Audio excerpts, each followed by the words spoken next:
40 to 50% average retention on every single video I touch, or 60% of people stay past the first 30 seconds. I tolerate these results time after time because I want everyone who works with me to see real data, not just empty promises that lead nowhere. This isn't luck, it's a system I started talking about a year ago. My clients don't pay me a lot just to push buttons in the software. They pay me a lot for the results and the value they get. People who pay well value one thing, the impact you deliver. And with every successful video, their trust grows. That's exactly what happened with my latest client. I edited the video exactly the way I felt it should be done. When I asked him if he trusted my vision, he told me this. Then I delivered the edit, got no revisions, and the final result actually exceeded his expectations. That's the level I work at. I don't deal with long explanations and I don't do revisions. If there are any, it's just a few minutes of extra work. I make good money in a short amount of time, not because I'm just editing, but because I know exactly what I'm doing and why.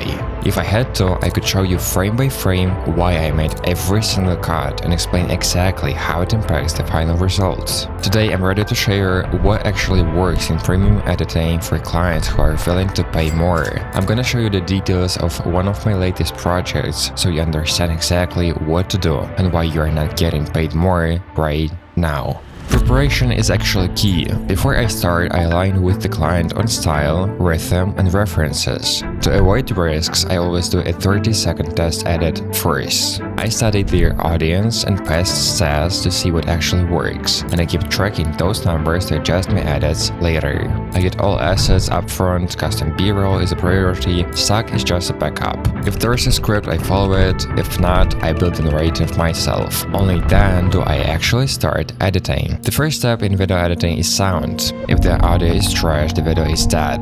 If you miss this, no one will keep watching your video. First, I sync the camera audio with the separate microphone recording. Then I replace the camera audio entirely. I process the sound using my own method. Keep in mind that the plugin I use only works on Premiere Pro 2023 or older, but you can find a replacement of this plugin. I won't go into every tiny detail here because I have a separate lesson on voice processing. You can find the link in the description. In short, I remove noise and reverb, I make the voice sound smooth and remove sharp S sounds. I stabilize the volume so it's consistent, then I boost it and set the limiter to avoid clipping. You can see the before and after here. 40 to 50% average retention on every single video I touch. 40 to 50% average retention on every single video I touch. Trust me, voice quality is so important in every video. Before cutting, I fix the framing. I make sure the speaker is centered and the focus is on them. Sometimes the camera is too far away or the person is off-center. I scale up the footage to remove black bars and make it look perfect. Now for the cutting, I follow experience, not just rules. This is where most editors fail. They either overcut or leave that space that kills retention. First, I do a rough cut to remove long pauses, bad takes, and mistakes. This makes it easier to work with a clean video later. Then I decide how to glue it all together. Sometimes I just put clips back to back, or I let the audio from the previous clip overlap slightly into the next one. This removes tiny micro pauses while keeping everything clear. If a pause was made for emphasis, I leave it. If it was just a breath, I decide based on the situation. If it makes the video more dynamic,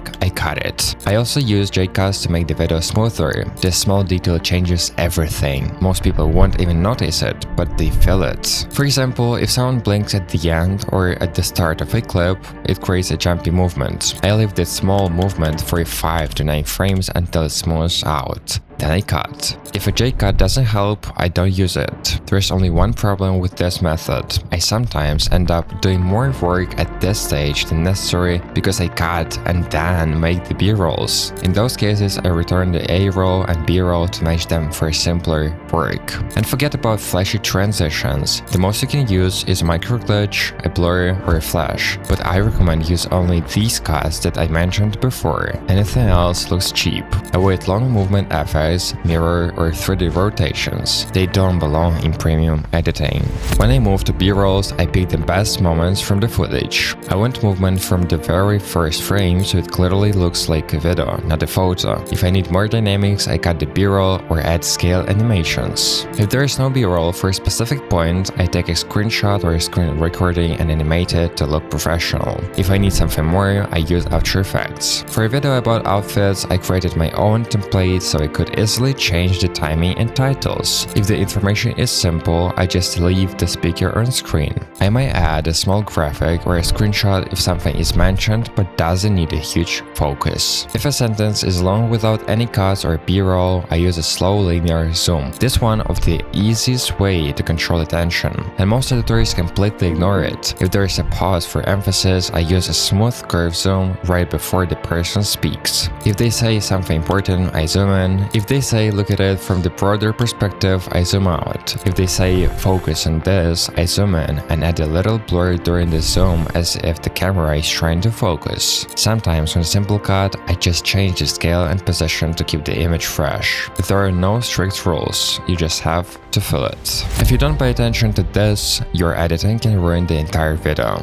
After the visuals and the voice are done, I add music. It's important, but the voice is the priority. Never let the music compete with the speech the viewer shouldn't have to struggle to hear. I usually target -24 decibels. You can do this two ways. The manual way is harder but gives more control. You regulate the volume with keyframes to make it quieter when frequencies clash. I also recommend a low-pass filter at 2000 to 3500 Hz. The easier way is just using a limiter set to -24 decibels, but I think manual regulation is better. Make sure the music fits the mood perfectly. Also, I recommend using a new track for every new block of the video to keep it fresh. And now for the cherry on top, I move to sound effects. You can use any sounds and change them with effects, speed or pitch. At a minimum, you should use default sounds, whooshes, rises and hits, but this is very little for professional editing. I have my own pack in the description.